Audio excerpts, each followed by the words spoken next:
never fell on a treadmill. Never fell on a treadmill. But you can fail on an escalator going up. If you fall on an escalator that's going up, then even if you are stagnant for a moment, even if you are not going up voluntarily, you will still go up because you're on an escalator. But if you fell on the treadmill, you'll fall down and go down. So the question is, how do you fail up? How do you fail on an escalator? And the best way to do that is to understand that you have a purpose.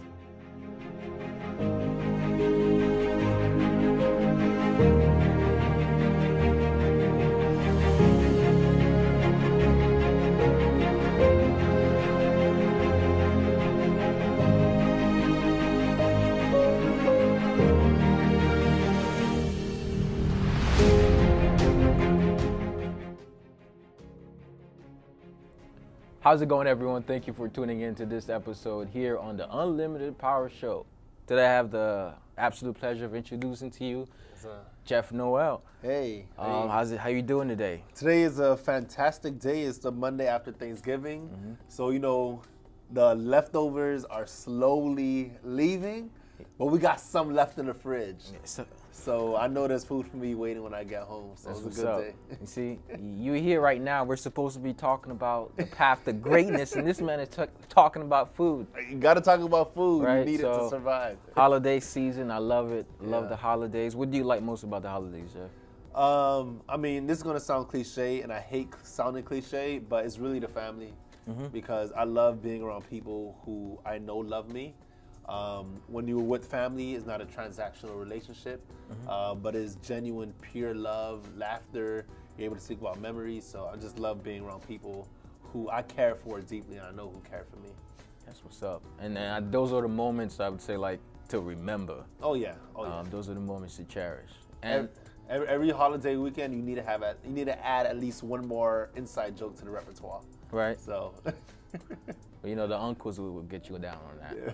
So what is the Unlimited Power Show about? It's about helping you grow to your best self by bringing people that's either A, in the process of growing towards a certain passion, goal, or purpose, or B, someone who's gotten to a level of great success and ready to share their wisdom. But either ways, whatever part of the journey that you're in, it still matters. And that's what we want to do today, is to urge you to get on your pathway to greatness. Yeah. So one thing I always say, Jeff, is that I don't do introductions. I allow you to introduce yourself in the best, short, sweet, and way that you can. So why don't you tell us a little bit more about you, Jeff, as a kid? Just like a young kid running around eating Thanksgiving meals. How was that? So Jeff as a kid, man, sometimes I wish I can go back, because in those days, we played a lot of N64, like N64, and nothing deep, just like a regular kid playing Super Smash Bros. So if you ever want to play N64, I got you. I really don't play games. I kind of suck. Okay, I admit it now. And then, but any of his listeners who want to see me on the sticks, I got you, because I still have the movements from elementary school. But as a kid, I was never the best kid. Like, I remember I went to Gratney first, Gratney Elementary School, and in the second grade, I actually got kicked out of the school due to bad behavior.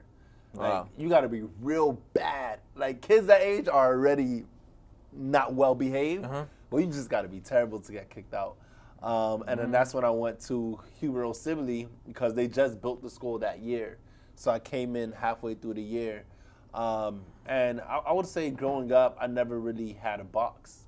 I never really had a place where I was able to fit in. I was never the smart kid. I was never athletic. I was always funny. Yeah. But I was never the funniest until I got to high school. Okay. And by whose metrics? We listen, we measured it. There was a time where myself and two of my best friends, this is after we graduated, but we were having an argument on who's the funniest. So we literally went through our phone and called every single one of our friends and asked to rate who was the funniest. And guess who won? All right, Mr. Noel. Yeah, so at high school I became the funniest. But in elementary school or middle school, that was never the case. I was never the tallest, never the strongest. So if someone were to see me growing up, they'll just see an unimpressive kid. Like just another cog in a big machine in a big world, just another human walking around. But thankfully, that's not the case anymore. So what you talked about a kid, we haven't gotten to know what you do and who you are, what you stand for. So why don't you give us a quick little 2-minute overview of like what you're doing now and what are you all about? Yeah. So right now I'm doing many things. Currently I'm getting my master's degree at Florida International University. It also stands for FIU. Yep. And some say FIU stands for the finest institution in the universe. But I can't say that because I'm inside FIU. That's a long haul institution, man. Finest institution. Y'all pushing it. I mean, but I'm getting my master's at FIU. I currently serve as the president of the student government. So that's a very exciting position because I'm always out there trying to help. Usually when I'm in public, I don't introduce myself as a president, but I introduce myself as the chief servant because that's who I am. I'm supposed to be the first person in the line of fire, the first person ready to serve, the first person ready to give. Right. So I serve as president. Also, I'm the founder of an organization called Barbershop Speaks. And Barbershop Speaks is based on the idea that people don't go to barbershops for haircuts, but they go for conversations. So essentially, we host intelligent discussions inside barbershops and beauty salons. Another thing I started with a friend of mine named Joshua Sinatis. It's called L.A.N e, Leaders Accelerating National Excellence. So by virtue of me being president, I have access to presidents from around the country. And what I decided to do was I went to high school students and I asked them, hey, what is it that you want to know about college? Right. Because a lot of students, they don't have mentors, they don't have people to go to, they don't have any direction on what to do after high school. And obviously one of the best paths, not the only path, but one of the best paths to take is to go to college. So what we did was we interviewed university presidents from around the country to answer those questions and then put everything on a website. So it's called L.A.N.E.edu.com. You can find, right now we have over 30 presidents on the site, presidents included from Harvard University, from Rutgers, from Clemson, from Purdue, and just universities like that from around the country we have in our database so high school students can have more access.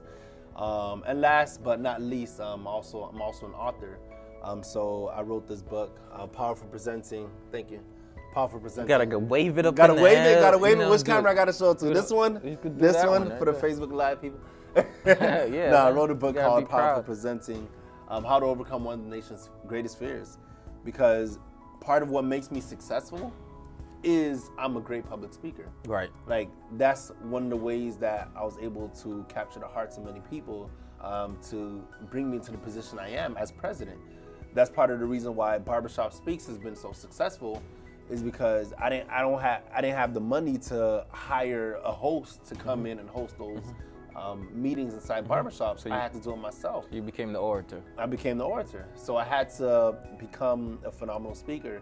And now that people see that in me, now that people see that, hey, like he's a great speaker, but I'm afraid to speak, people started asking me how can they become a more effective presenter. And that's the reason I wrote this book, is so I can help the reader, so I can help them overcome that fear of speaking. But then it's not only overcoming the fear of speaking, because there's people who's not afraid to speak in public. There's people who's like that, but when they speak in public, they speak in public badly. So it's how to be effective as a speaker once you overcome that fear.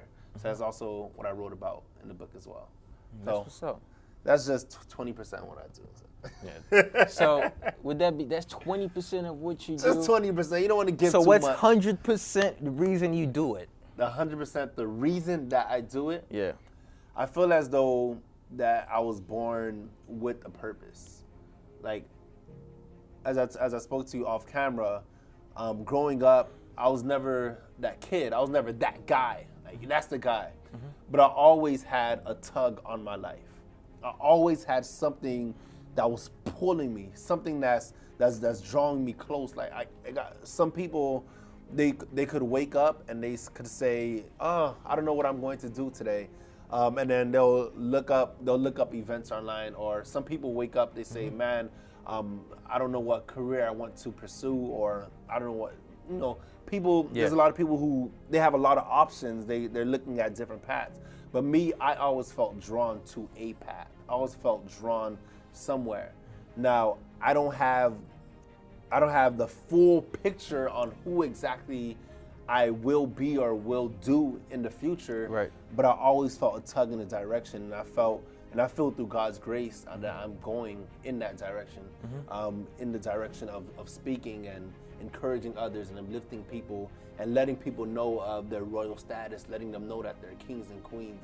Like I'm on that pathway of purpose. Purpose. I believe that when you find purpose, you find practices to match such purpose. That's like good. You say, you have Barbershop Speaks, you have your book, you have all the movements that you're doing to empower and uplift people because it aligns with a specific purpose. Exactly. So with that being said, how important do you think purpose is in people in our lives, and why should we try to find it? How do we find that? Yeah, I mean, purpose should be the center of our lives, because this is what I believe. I don't believe that you go out and you'll find a purpose outside. Yeah. I believe that you find that purpose within. I believe that you are actually born with the purpose that is imbued in you at your conception. So if you are born with purpose, then you're not going to find that purpose somewhere else. God has already given it to you. And the reason, by virtue of you being born with the purpose, that means that you have a mission to complete. That means that something must be done while you are here, and it is up to you to find that within, and then to take action on what you find and go out and do it. So I believe that purpose should be the center of our lives. Now, we're human. Right. We're human. We're not going to spend 24 hours a day like, how am I going to achieve this no matter what? No, you're going to have fun. Yeah. You're going to go out, you're going to do things that it may seem like it has nothing to do with your purpose, but that's all right. That's okay. But as long as you know that there's something that you should be living for. Like there's something that's beyond you, that's greater than yourself, that's out there that you could grasp, that you literally could achieve, that you literally could reach. That's what's up. So purpose is like in the light, right? And then sometimes you kind of hinder from purpose. Yeah. The ramifications of that means that you're not living to your potential. Yeah. So we have a lot of people, including myself at certain times in my life, where I understood my purpose and my capabilities, but I was living underneath it. So it kind of had an internal battle between, I need to get there because I'm already there, but I'm here. So that in itself is tearing people apart. Yeah. Did you and yourself and your experiences, did you experience like a internal conflict? And tell us more in detail what type of internal conflict that was and how you overcame it. Yeah, I mean, the conflict has always been within me. Should I listen to the voice that's telling me I have purpose? Because I know many people, they don't think like me. Most people do not think like me. Right. Most people are not willing to sacrifice what they have today for a greater tomorrow. And because most people are like that, there's that human instinct to be a part of that group. Because we're social beings. We innately want to be a part of the group where we feel the most safe, right? And safety was never in purpose. That was never the safest place to go. The safest place to go was always with everyone else, following the path that was already beat for you, following the path that was already drawn for you. That has always been the safest place to go. And the internal battle was, should I feel safe or should I put myself in danger? Should I risk it all? Because there was a point where when I was in college. This is after high school. I was in college. I was doing what I was supposed to do. Everyone said graduate, go to college.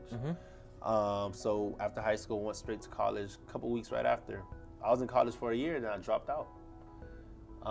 And I dropped out, because I felt like school wasn't for me. Right. I felt like I could become my own boss. People say don't get a job because job stands for just over broke. So I was like, I don't want to just over broke. So I dropped out and started my own business. And of course, there was a lot of internal battle in that. I started my own business and I thought that I would be successful. I thought that this is the business that's going to retire my parents. This is the business that's going to... And what was that business? It was called Noel's Healthy Living. So it was basically I was selling healthy products, and I had my own storefront and everything at the age of 18. So I was thinking like, this is it. I'm gonna become stupid rich, like slap your mama rich, right? like that's how rich I thought I was gonna get. But the business failed. Yeah. Within 4 months, bam, it failed, and I was on my butt. I wasn't in school. I was lost. Right. So I just started working. I didn't want to work. Yeah. I started working. I didn't want to go back to school. And then. How did you feel when you was working? I was working valet, so the feelings were mixed. The reason it was mixed was sometimes it felt good because I get to drive Mercedes, BMWs, Lexus, Bentleys. I drove a Tesla. Tesla was the best car I ever drove. So I was able to drive nice cars like that. But then again, bad because I was basically working someplace that I didn't want to work. I didn't feel fulfilled. The people who would give me their cars to drive, I would drive nice cars, but they didn't respect me. You wanted to own that car. Come on, man. You already know. I already know it. They didn't respect me giving me their keys. So I didn't really feel comfortable there. I eventually got a new job that was paying well. I was meeting a lot of phenomenal people, and this was good because I wasn't in college.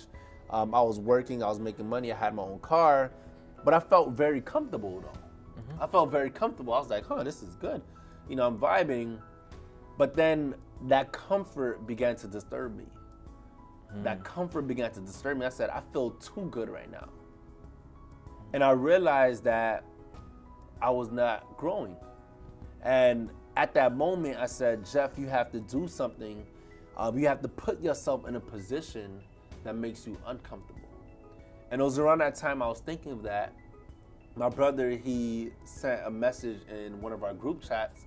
And the message said, the comfort zone is a beautiful place, but nothing ever grows there. And I was like, Jeff. Write it down right now. I was like, Jeff, you're not growing. Yeah. You are not growing at all. So I decided I'm going to move out of my parents' house. I didn't know where. I didn't have an explanation. I just said, Jeff, you are moving out. And all that Haitian cooking, you gonna leave it? And my mom, she know how to throw down. She know how to make good food. But I said, Jeff, you gotta move out. You're comfortable. And that tug, as I spoke to you about, that tug was like, this is the right thing. You had a gut feeling. Gut feeling. But then, I'm Haitian, so you can't just move out. You got to go back to school. You got to go to school. So the reason why I decided to go back to school was because I needed an excuse to move out. So I applied for a college in Orlando called Valencia College. And I told my mom and dad, I was like, hey, listen, I'm going back to school, and when I go back to school, I want to start off fresh.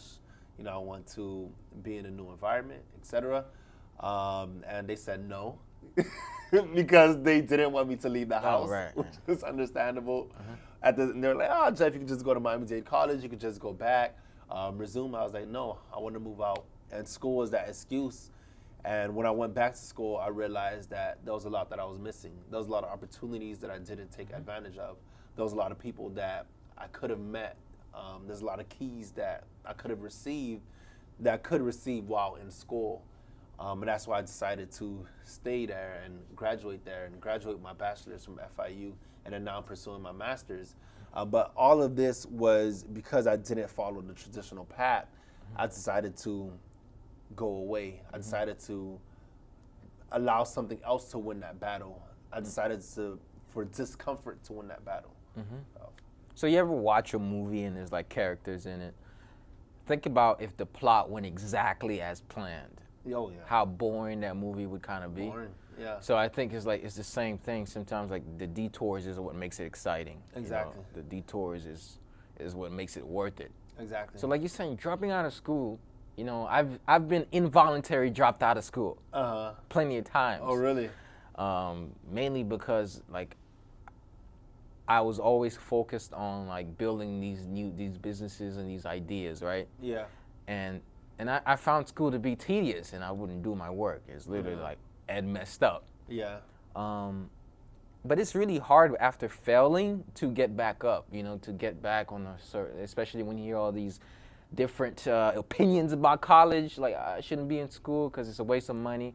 Yeah. What advice do you give to a college student right now, and how did you get that gut that I'm gonna swallow my pride and I'm gonna go back into school because this is good for me, even though I know I'm smart, I could be an entrepreneur, but I'm gonna do it. What made you make that decision, and how did you come to it exactly? So I'll say this, I'll provide a visualization, and then I'll tell you what I mean. Yeah. Never fail on a treadmill. Never fail on a treadmill. But you can fail on an escalator going up. If you fall on an escalator that's going up, then even if you are stagnant for a moment, even if you are not going up voluntarily, you will still go up because you're on the escalator. But if you fell on the treadmill, you'll fall down and go down. So the question is, how do you fail up? How do you fail on an escalator? And the best way to do that is to understand that you have a purpose. This goes back to the purpose. You have to know where you are going, and then you have to put things in place. So when you fail for the first time, and no one knows you failed, that's not good. People have to know that you've been going out to. People have to know that you've been going out to be successful. For example, with Barbershop Speaks. Yeah. When I started Barbershop Speaks, I had no idea who would come, but I just knew I had a dope concept. I just knew that people would love it. I knew that it was important. And people began to come to the events, and people began to learn my name through Barbershop Speaks. So even if I failed and never did another event again, people would still know who I am because of that direction I was heading in. But if I failed alone in the room by myself, then I would have no network, I would have no contacts, I would have no one to know who I am to help take me to the next level. So you have to, whenever you're going to achieve something, you have to make sure that, one, you're taking others along with you, and two, you have to make sure that there's resources in place to make sure that even if you fail, you still fail with something. You still have something with you. That's what's up. So just like failing forward, or like if you get on the trend or the escalator, like you said. Yeah. If you get on a path like a wave, like you were in an ocean or something, it will get you to your destination. Exactly. Whether you just gotta stay afloat though. Exactly. Just don't sink. Yeah. And Yeah. Like for example, with this book, like, like even if someone read this book and didn't think it was good, I still have a book. I'm still a published author. Right. How many people can say that they are published authors? How many people can say that they overcame their fear of writing? Because I never felt I was a great writer growing up. I always wanted to write something, but I never thought I was a great writer. I always thought that I would be laughed at. I always thought that people wouldn't care. And I always thought that I would have 0 sales. I always thought that no one would pay attention. But I did it anyways. And now I have something with me for the rest of my life. Now I don't need a resume anymore. Like I can walk in and say, "Bam," right? Like even if someone says this is not the best book ever written, it's still a book. I'm still a published author. I have that's something I could add to my name. So you always have to do something to put yourself in a position to always be successful. So even if I died today, as a student who didn't graduate with my master's, and I don't really have any savings I can give to my family, they'll always have this. They always could sell this in my honor. They'll always have something that can be sold from generation to generation because I decided to leave something on earth for them.